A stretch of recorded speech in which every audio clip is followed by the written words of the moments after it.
what's up? It is the Ace Micheals Show. I want to welcome you to the show. If you've never been here before, here's how it works. People come on this thing and they talk, say what's on their mind, speak their ideas, voice their opinions, commitments, suggestions, beliefs, ideas, ideologies, prophecies, all that stuff gets talked about on the show. If you ever want to be on the show, you can. All you need to do is send us a little message, say, hey, man, I want to be on your show.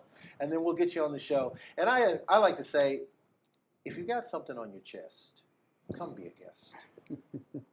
Anyway, today my guest is a fabulous music artist, and I do mean fabulous. The emphasis is on fabulous. Mr. Ned Mills is on the Ace Micheals Show today. Ned Mills, welcome to the show, baby. Thank you, man. How you doing, How man? are you doing Good, with your good. great-looking jacket? Sure, have me on. First off, let's just talk about your ensemble, because the times that I've seen you on stage, you're a little bit more formally dressed. Now, this is more of what I would call like the hot, sexy look you got going. This is not so formal, but this is like kind of club. Is this your club look? Country club casual, maybe? I would go with that, but don't miss sexy, because this is definitely a sexy look. Well, I should have done the tie, man. You kind of upstaged No, me sir. no.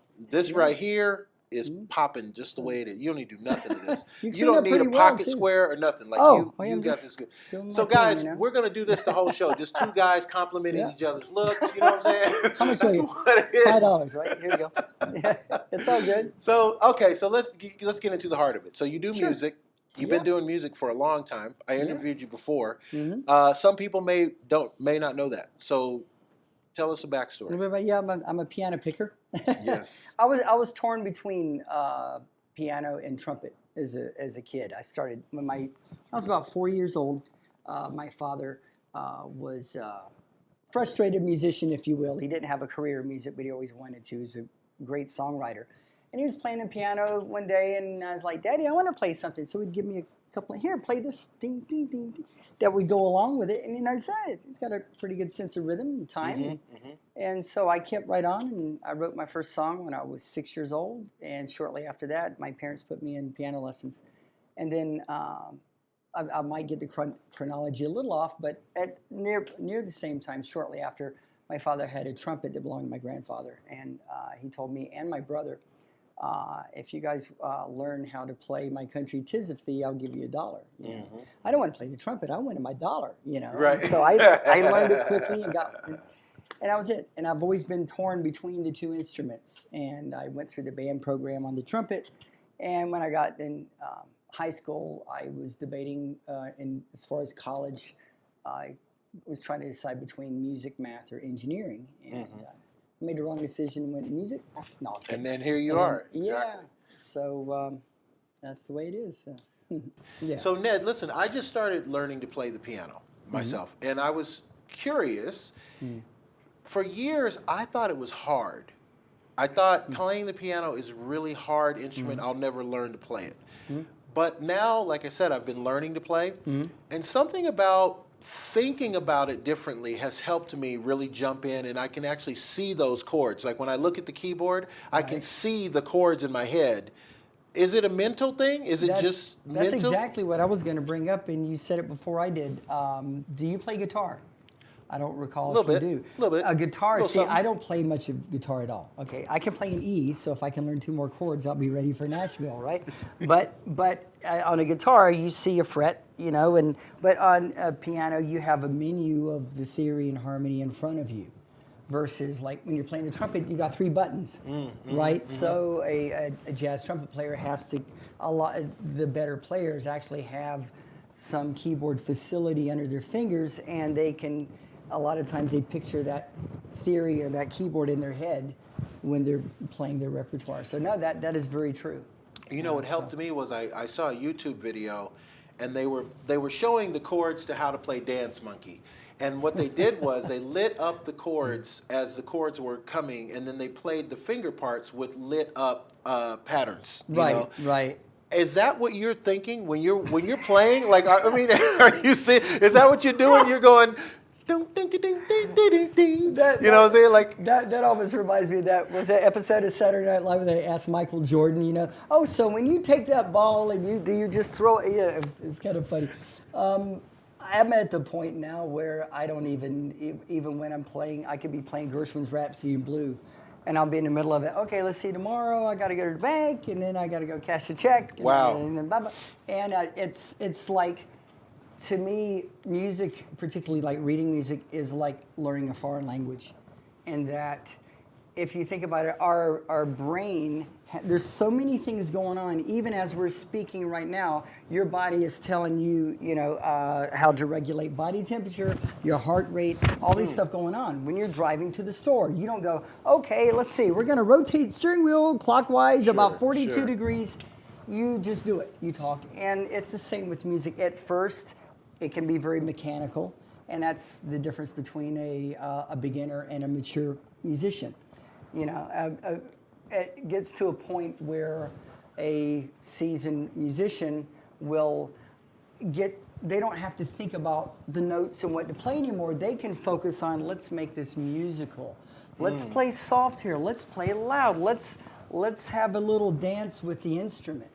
And I think that's the point that every musician should strive to be. And for some might take decades to get to that point. Some might do it in 10 years. Some might not ever.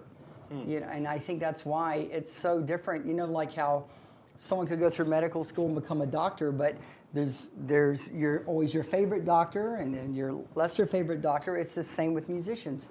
You have your favorite drummers, hold the time, do the beat, lay it down, and then you have some that, he's not my favorite because he's not being as mature. He's just showing off with everything he knows rather than letting the musicality kind be the of boss. guide him, yeah. Now, speaking of favorites, we're going to talk about this second, but the first part, I want to ask you about your personal favorite type of music to play, and then I want to talk about the Carpenters show. Oh, okay, yeah, great. Because you said something that was very interesting. The last time I interviewed you, I never heard anyone say anything like this, and it really it changed my life, actually. It made me think about it. You said that you had to learn to play like Richard Carpenter.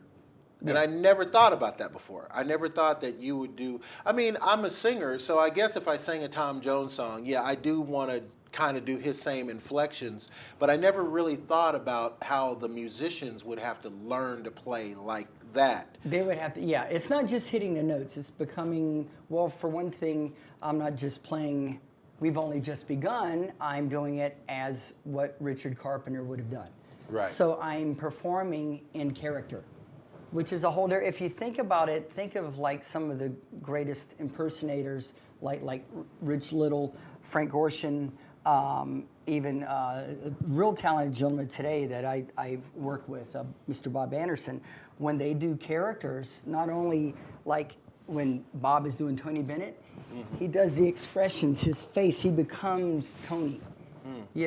Richard Nixon once told Rich Little, said, you do me better than I do me.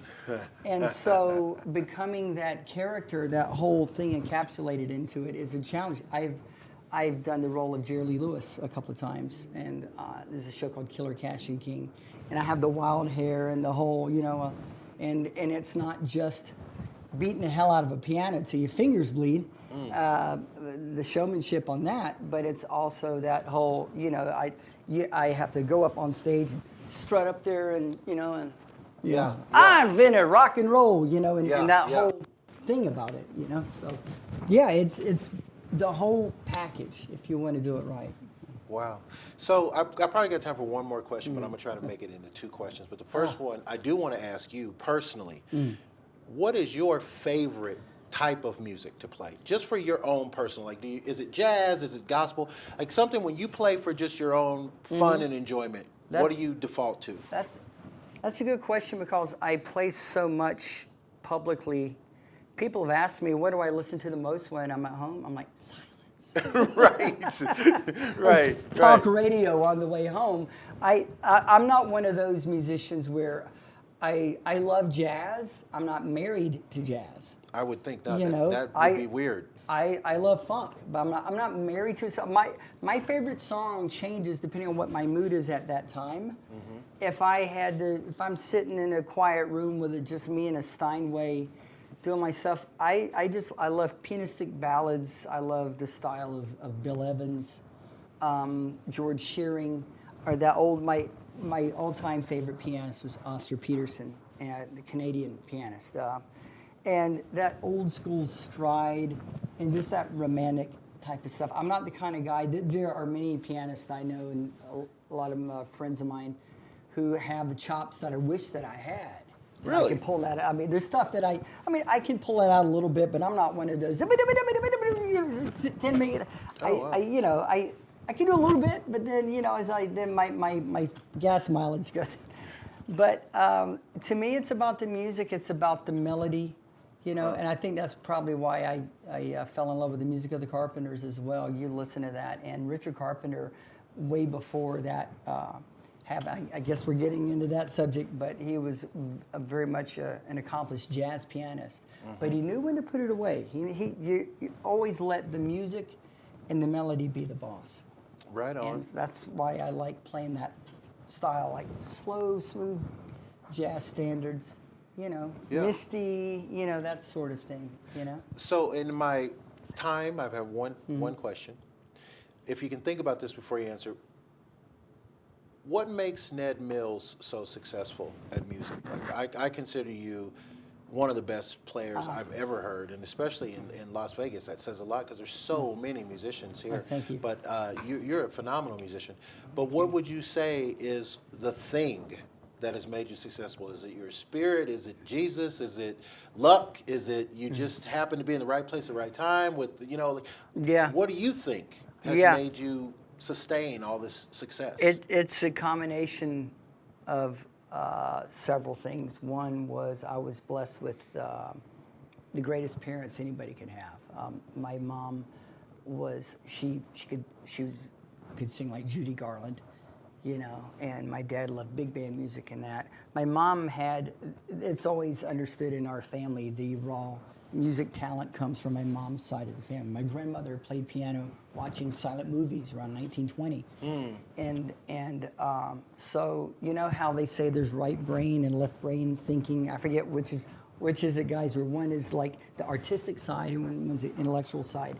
And my dad was always like a brainiac, and my mom was the heart in the music. For me, I think if you combine that with, I never gave myself a fallback, or like, for example, when I first went to college, I started as a trumpet major. Most of the people in class, I want to be a band director. I got something I could always fall back on. And I'm not putting down education because I think it's very important if you're passionate about teaching. And I was passionate about performing. I never had, except for, everyone has had little jobs in college and growing up. But I've dedication to do that and nothing else, no excuses. I came to Vegas. I did not know one human being when I walked into this town 20 years ago. And even despite the COVID thing, I'm still very busy writing and producing and directing. And so, I think you have to be dedicated to it. You have to make the music first.